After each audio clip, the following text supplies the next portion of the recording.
pitchforks will be out for her, even for challenging someone who has done objectively awful things in the past, who just so happens to be Jewish. And Jewish American hero, I still cannot get over that. Jewish American hero, Elliot Abrams. Yeah, so perhaps really some of the grossest responses to this whole thing came from the DC think tank. Think tank, you don't know, just pretty much a thing that only in DC, where people are paid to write things about policy that no one pays attention to. Which no one actually outside of DC pays attention to, I should say. They all rushed to Abrams' defense with personal accounts of how he's actually a really nice guy. Kelly Magsamen,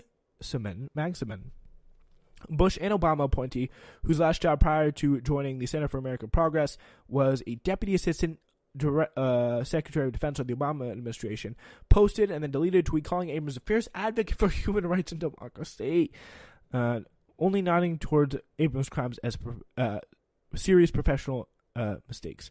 She replaced it with this: deleted my previous tweet, which people understandably felt was glossing over the horrific incidents in history, which was definitely not my intent. I stand by the fact that Elliot Abrams is not the character many believe, but I apologize for what I can see caused hurt. So, again, I apologize, but I still believe exactly what I said. I didn't mean to offend anybody. Magsamen was not as nearly as bad by as the now liberal. He's practically a liberal. I mean, he's on CNN attacking Donald Trump all the time. He's practically a liberal, right? No, Max Boot with calling this disgraceful ad hominem attacks by Elon MM on my CFR org colleague Elliot Abrams. She doesn't seem to realize he's a leading advocate of human rights and democracy, not a promoter of genocide. More evidence of the loony left, I caution Democrats about.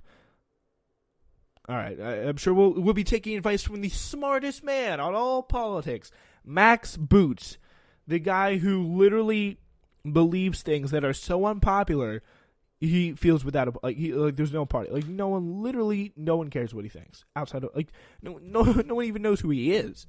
I'm sure 90% of the people listening to this have no idea who he is. Again, just an absolutely awful take. Jade Nordlinger, who's another one of these guys. He is senior editor of National Review. He's bald. He's a music critic on the New Criterion. He's one of the definitely. I'm sure. I wonder what he thinks about Kendrick Lamar. That'd be interesting to find out. He says, "I'm not greatly sympathetic to Rep. Omar. Surprise, surprise. I wonder why. But really, someone ought to have given her a clue about who Elliot Abrams is. Oh, really? So, someone ought to give you a clue. I think this guy has been championing freedom and human rights his entire life, and taking unholy bleep from it from the illiberal left and right. Yeah, championing death squads in South America, death squads in the Middle East, the Iraq War. I mean, if that's human rights to you, then that's great. People deserve to be attacked, shot, civilians killed, girls raped. If that's what you see as human rights, then that's what you see as human rights. I was a career FSO and later Obama appointee, says another guy. Elliot Abrams is a kind, thoughtful, and nonpartisan mentor. Let's try to see the best rather than the worst in people. At Elon MN. All right, so yeah, let's. Again, that's just so. That's too stupid to even talk about. Again, very bad tweets, very bad people. They're defending a man whose career has literally a body count of thousands. Don't say that about very many people very often. He's now been appointed by the Trump administration to do the exact same thing in Venezuela. For the foreign policy blob that permeates Washington, D.C., minor offenses like the enablement of an active involvement in war crimes are not considered valid reasons to remove people like Elliot Abrams from polite society. These people on both sides of the aisle, right-wingers and those slightly left of that, generally believe that's it impolitic to to bring up the past. Like, it was 40 years ago, whatever. Call it delusion, call it DC brain, call it whatever you want. It's actively making things worse.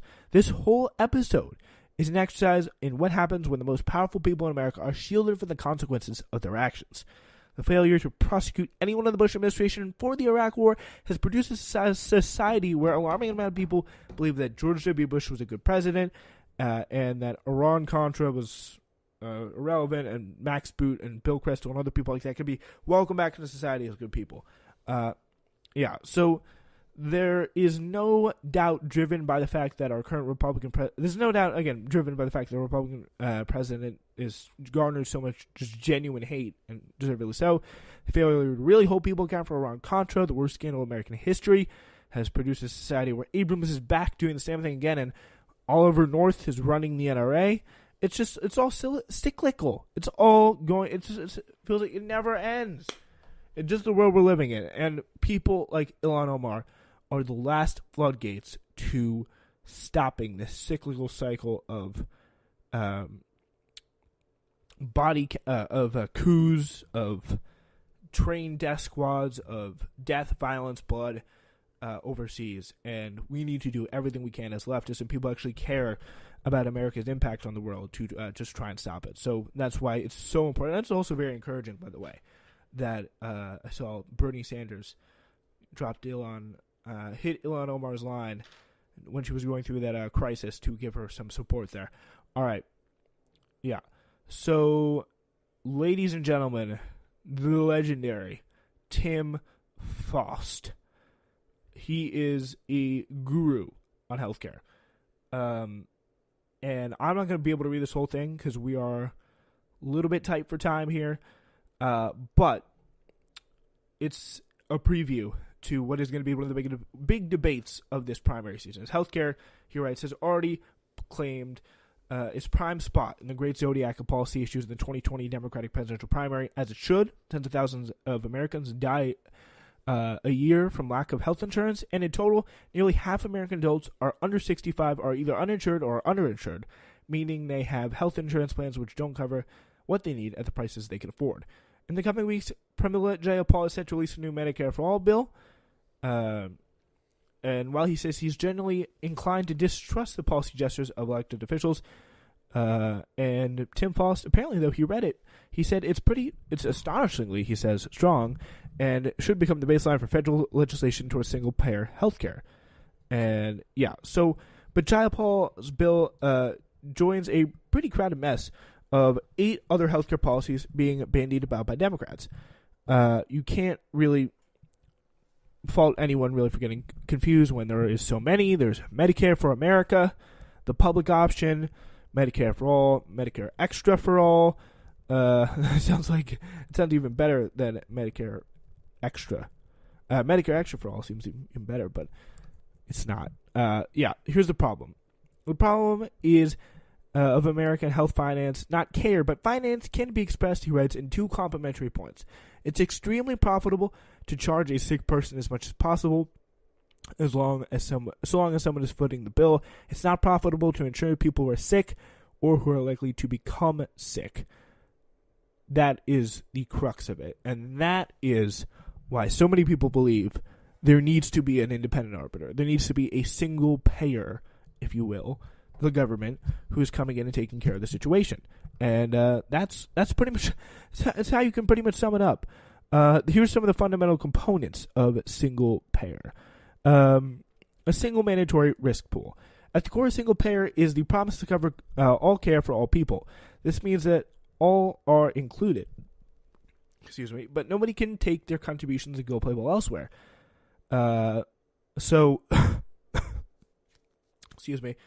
Risk pool is the pooling together many people's insurance money.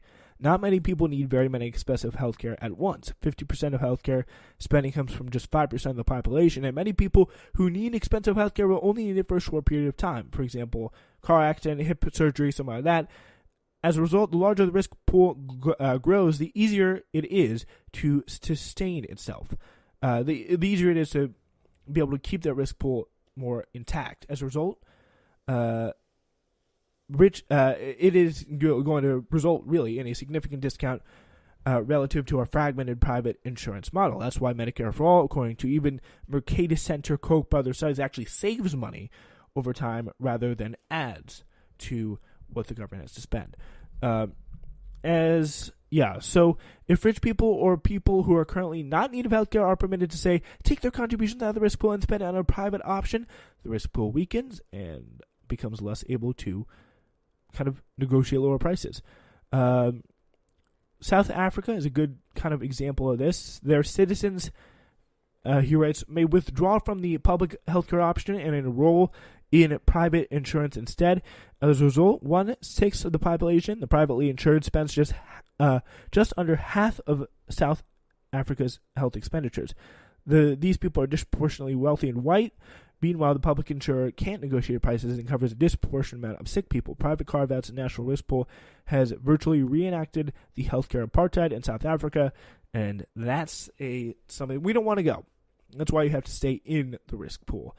When people ask about the future of private insurance alongside public healthcare, they refer to a combination of three things: duplicative basic insurance, which covers the core functions of healthcare, primary care, the emergency department, or surgery; supplementary insurance, which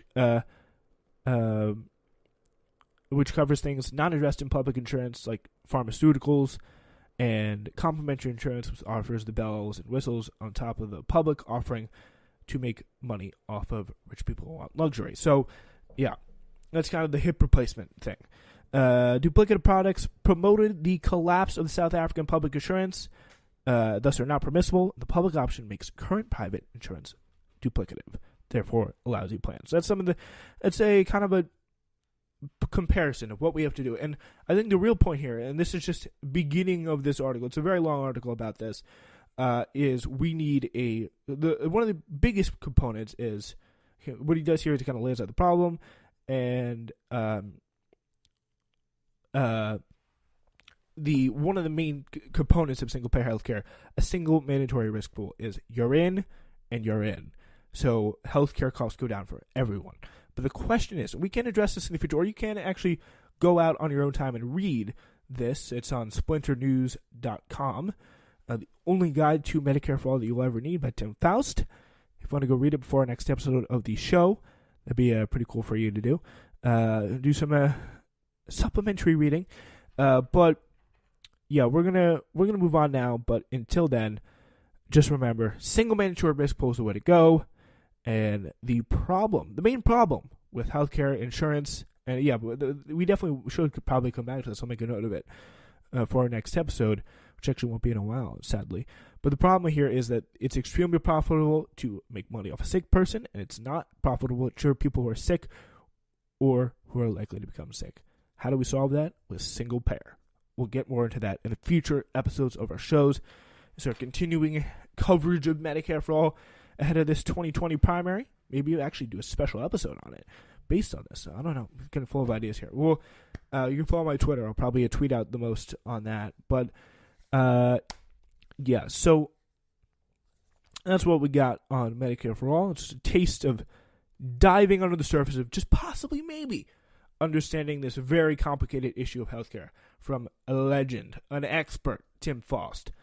We'll get back to that. But until then, we head to the Ilhan Omar controversy and a great appearance by an actual Jewish person who supports Ilhan Omar. What?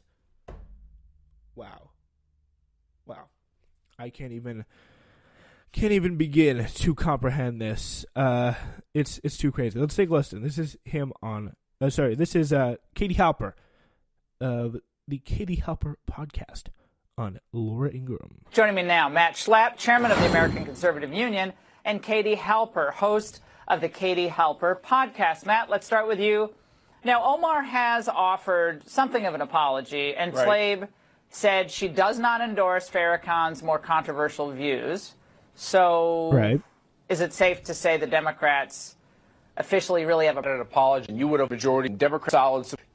All right, we're going to skip through him a little bit. And the question is, there's a lot of stakes here because Laura Ingraham can really screw up and book someone who's actually very, very good at defending herself, or book someone who's just absolutely trash, like the liberal Sherpa lady that they have on sometimes. But, yeah, let's just talk into Matt and then Katie Halper's first point here, and then we'll pause it for more. I think this is a moment when there's kind of a crack up in the Democratic coalition on issues around questions of race and anti-Semitism.